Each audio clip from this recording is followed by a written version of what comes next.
मित्रांनो, सैदापुरांचं एक आदत एक बैल मैदान. मित्रांनो, खरोखरच ह्या मैदानामध्ये आपल्याला वेगळं करतं. पण मित्रांनो, सगळ्यात बारका आज वासरू बघितलं आणि मित्रांनो आज मालकासाठी पाहिला. मित्रांनो, मालकाच्या खरोखरच एवढं दुर्घटना घडली. मित्रांनो, जे त्यांच्याकडे वासरू होतं त्या मित्रांनो त्यांना सोडून गेलं, पण त्यांनी हार मानली नाही. पण आज आपल्या नादाच्या नादात त्यांनी एक वासरू घेतलं, त्याला तयार केलं. मग त्याला नाव काय दिलं? रॉकेट दिलं. पण त्या रॉकेटनं पण मित्रांनो त्यांचं नाव आज गावाशेजारचं मैदान आज खरं त्यांची इज्जत राखली.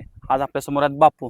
बापूचं पहिलं अभिनंदन करतो. बापू, खरोखर तुम्ही जेवढा मोठा संघर्ष करता, आज खरोखर तुमच्या डोक्यावर गुलाल पडला. बापू, काय सांगशील रॉकेट बद्दल? कुठून घेतला तो रॉकेट? रॉकेट हा कर्नाटक मधून घेतला होता आम्ही. बापू, 6 महिन्याचं वासरू होतं. कर्नाटक मधून का घेतला? कारण अनेक साईड आपल्याकडं म्हणतात कर्नाटक साईडला वासरू किंवा पळत नाही किंवा काय नाही किंवा असं असतं तसं असतं. कर्नाटक मधूनच का घेतलं? जातीला वासरू त्या साईडला चांगली भेटते ते आपल्यापेक्षा, म्हणून तिकडून घेतलं. बापू, किती महिन्यात जातो सध्या? आता 10 महिन्याचं वासरू आहे. बापू, हे जे ते पण तुमच्याकडे वासरू होतं, पण ते नक्की आपल्या सगळ्यांना सोडून गेलं. नक्की काय झालं होतं? त्याला लंपी झालेला. 19 महिन्याचं वासरू होतं. त्यानं 3 गुलाल केलं होतं, पण लंपीमुळे ते काय त्याला आपण भरपूर प्रयत्न केलो पण नाही वाचू शकलो.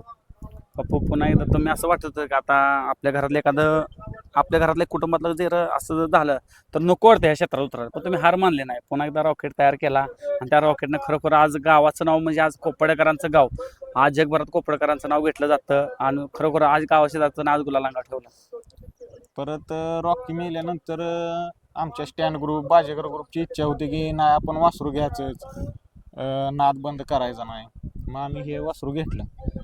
पण आज हे ना आम्हाला आपलं त्याचं नाव राखलं ह्या वासरानं. म्हणजे आज पहिलंच गुलाल असं हो, है ना? किती मैदान केली? दुसरंच मैदान त्याचं. हे दुसरं हो, मैदान. दुसरंच मैदान.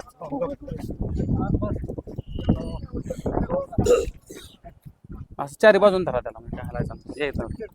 बापू, आज खरं म्हणजे आज रॉकेटनं पुन्हा एकदा सिद्ध करून दिलं की मी कुठल्या तर रूपात आलोय, आहे की ना? आणि आज सगळ्यांचं प्रेम बघू शकता मित्रांनो, कारण की मी ते निम्म कोपाडा असेल हे प्रेम आहे बापूचं आणि ह्या बैलावर जीव लावणार आहे. सकाळ मित्रांनो सकाळी तेव्हाच आपण पहिली नाही, वासरू चांगलं पळालं. आम्हाला पण वाटलं नव्हतं की आपण बाबा जवळचं मैदान आहे, एक गट तरी काढला तर समाधान, पण त्यानं सेमी पण काढून दाखवला.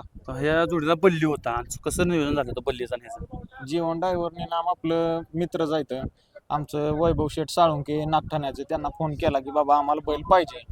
तर त्यांचं ना आपलं चांगलं संबंध असल्यामुळे त्यांनी एक फोनमध्ये म्हटले कुठलं मैदान आहे, सैदापूरचं आहे, ते इथं बैल घेऊन आले. का तर पहिल्याला खूप अडचण होत्या बापू, का तर चांगली मोठी मोठी लोक असले तर त्यांना पहिल्याला अडचण आहे. पण तुमचा एक शब्द दिला की बैल तिथं आला, म्हणजे एक प्रेम आहे, म्हणजे एक सच्चाई आहे की नाही? म्हणजे खरं राहिलं की कुठली अडचण येत नाही. बरोबर आहे, आमची दोस्ती आहे त्यांच्याबरोबर, म्हणून त्यांनी आपलं एका शब्दात आपल्या एका फोनवर बैल घेऊन आले. मित्रांनो, लय वेळ घेत नाही का तर ह्या बैलगाडी क्षेत्रामध्ये आणि पहिल्याला अडचण, पण आज खरोखर रॉकेटनं त्यांचं करून दिलं आणि कोपाडेकरांचं नाव असं उंचावर जावं ही विनंती करतो. असं सगळेजण सपोर्ट करा, असं प्रेम बैलावर ठेवा, तुम्हाला कुठली गोष्ट कमी पडणार नाही. का तर खरोखरच भारी वाटलं. आज गुलाल महत्त्वाचा असतो. नंबर कितवा पण आहे तर कितवा नंबर झाला बापू? आपला 8वा, गाडी फॉल झाल्यामुळे आपल्याला 8वा किंवा 4था सगळ्यात लास्ट, पण गुलाल महत्वाचा आहे. खरोखर आज सर्वांनी प्रतिसाद दिला. आज सगळेजण एकजूट राहिले सकाळधरनं, एवढं ऊन होतं रे. आणि असंच रॉकेटवर कायम प्रेम ठेवा आणि त्यामुळे कंटिन्यू तुम्हाला गुलाल भेटेल. हे शुभेच्छा संपवतो. धन्यवाद. एक फोटो काढ फक्त असाच थांबा.